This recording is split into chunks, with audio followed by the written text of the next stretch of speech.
J'aimerais avec vous voir comment écrire en JavaScript un menu déroulant pur DOM. Alors, nous allons voir ceci en trois transparents.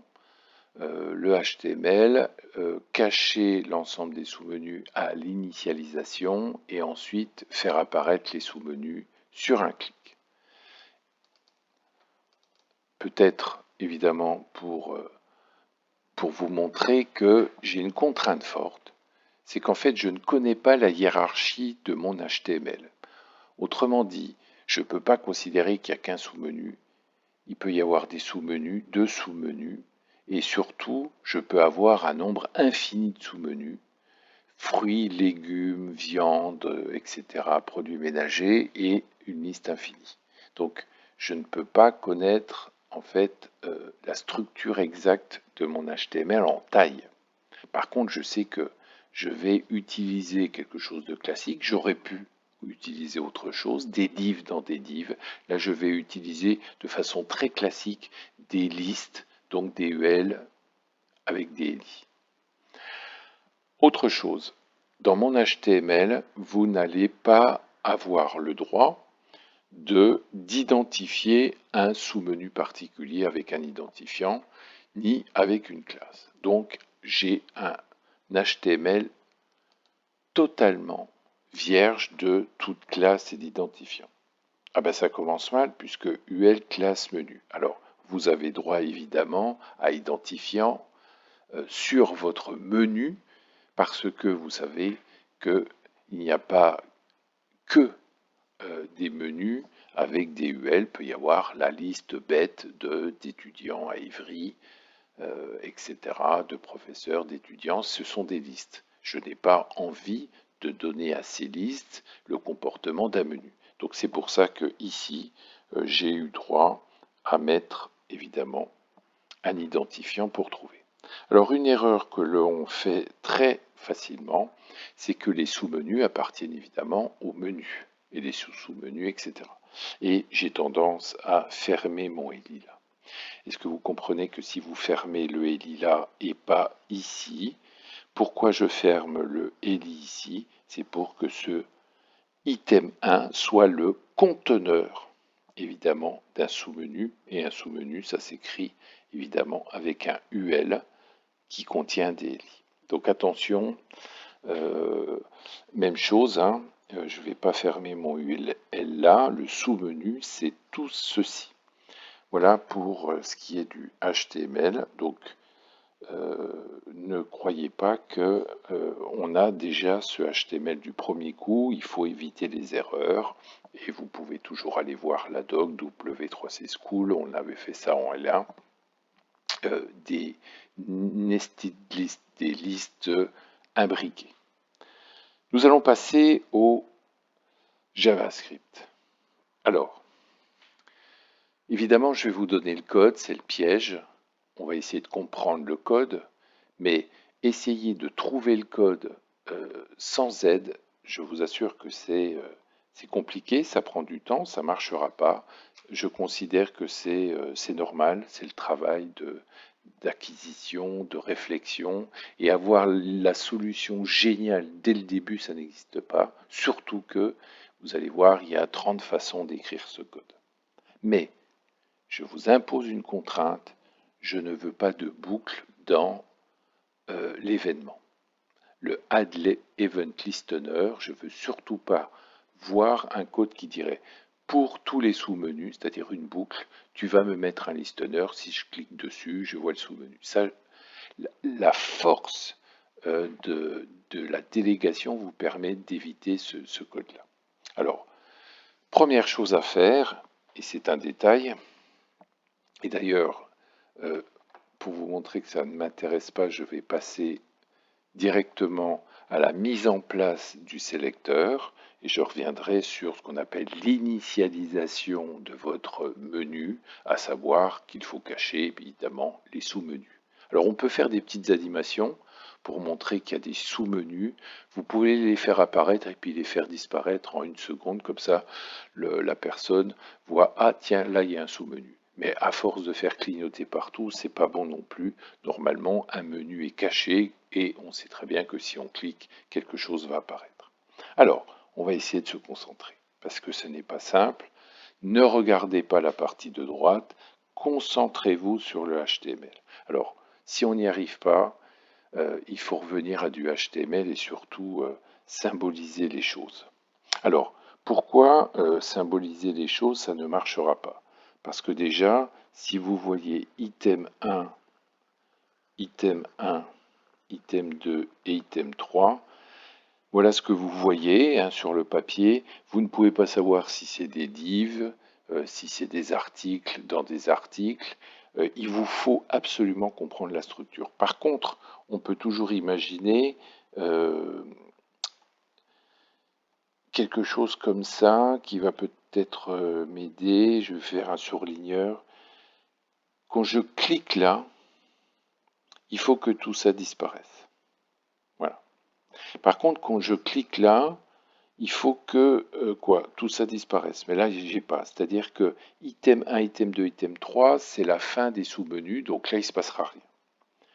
Ensuite, si ça a disparu, quand vous cliquez, voilà, là, il faut que ça réapparaisse. Donc l'idée, c'est de dire, je clique et je fais apparaître, donc ça c'est le fameux toggle, je ne sais pas si vous vous rappelez, toggle c'est si c'est allumé, j'éteins, et si c'est éteint, j'allume. Autrement dit, pour faire apparaître si c'est disparu avant, et je fais disparaître si c'était visible. Alors, sur mon HTML, puisque là je vais travailler sur mon HTML, ôtez les UL et les LI, pensez qu'au texte là, je peux cliquer là, je peux cliquer là, je peux cliquer là, je peux cliquer là, je peux cliquer là, je peux cliquer partout. Ok, ça, on a le droit. Tac, tac, tac, tac, tac, avec ma petite souris. Mais moi, j'ai un autre problème. C'est comment je suis capable de dire que j'ai cliqué là et surtout sur quoi. C'est ça qui me... Je suis en train de me dire, mais j'ai le droit effectivement de cliquer partout. Comment je sais que j'ai cliqué là? Comment je sais que j'ai cliqué là? Comment je sais que j'ai cliqué là? C'est-à-dire que je ne vous demande pas la position. Et encore, on peut la voir. En fait, c'est absolument génial. Je vous ai dit que Add Event Listener vous donnez le droit à deux choses à l'intérieur de base, c'est-à-dire le this, l'objet sur lequel vous avez défini votre listener, et l'événement, E ou event. Donnez-lui un nom, mais cet événement, il a un nombre impressionnant de propriétés. Il peut vous dire la position de votre page, là où vous avez cliqué, mais là, ce n'est pas la position qui m'intéresse, c'est le target.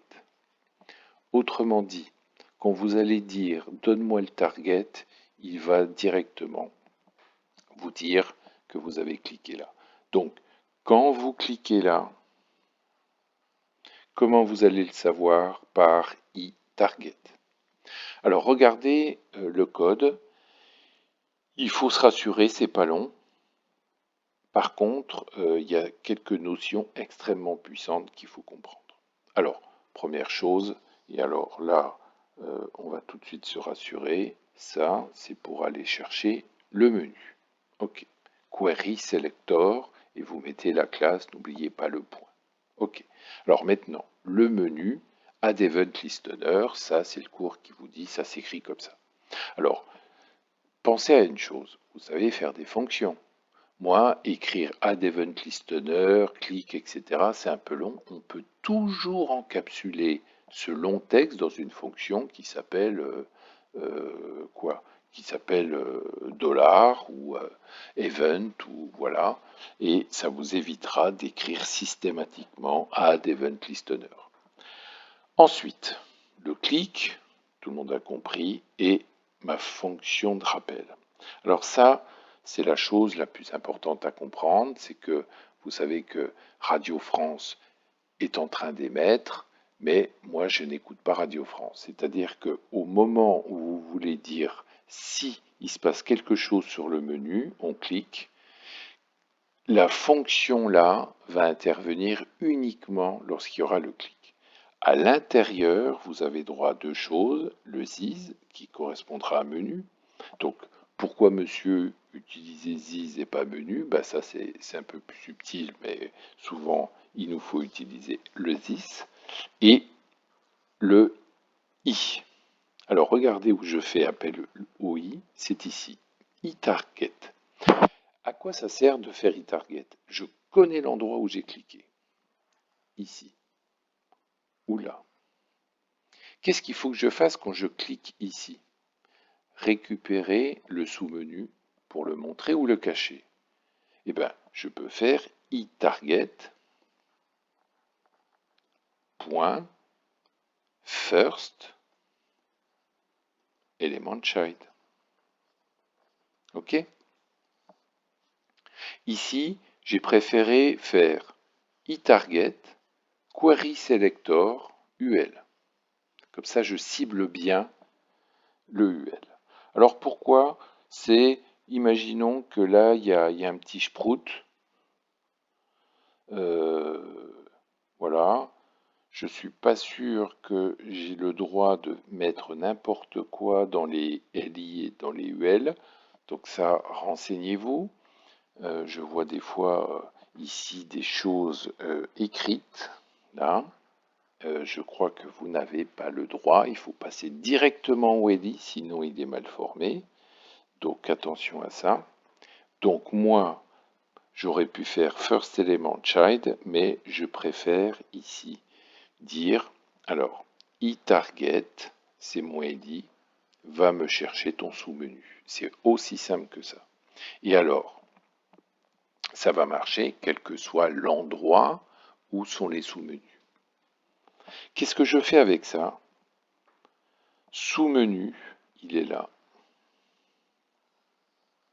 Je fais toggle la classe. Autrement dit, si tu es caché, tu te montres. Et si tu étais visible, tu te caches. Ah, je vois une condition. If sous-menu. Là, pourquoi ce truc? Je suis pas sûr de trouver ça là. Ah, ah oui, regardez. Hein. J'ai cliqué là, j'ai cliqué là, j'ai cliqué là, j'ai cliqué là. Ici, c'est mon iTarget. Query selector, attendez, query selector UL, monsieur, il n'y a pas de sous-menu. Bilan, sous-menu, pointard, rien du tout. J'ai pas trouvé.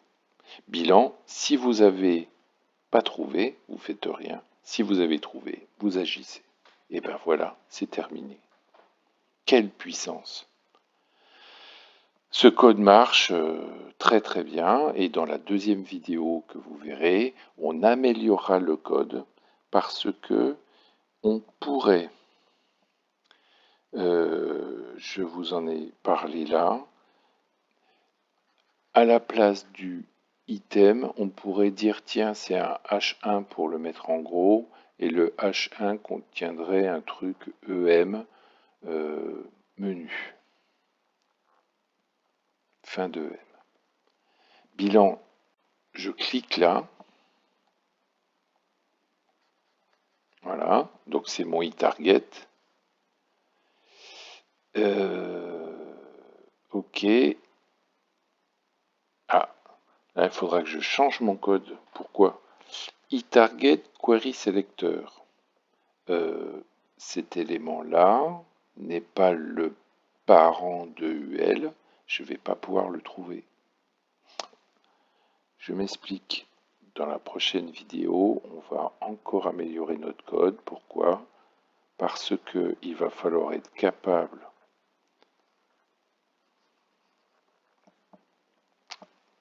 Et là, j'ai mon UL. Voilà. De dire que si je clique ici, il faut que je remonte à cette UL pour aller chercher, pardon, il faut que je remonte à cette ELI pour aller chercher le UL qui est le sous-menu. Et vous pouvez cliquer ici, ici, partout. Il faut que ça marche. Donc on verra une amélioration pour chercher le sous-menu partout où j'ai cliqué.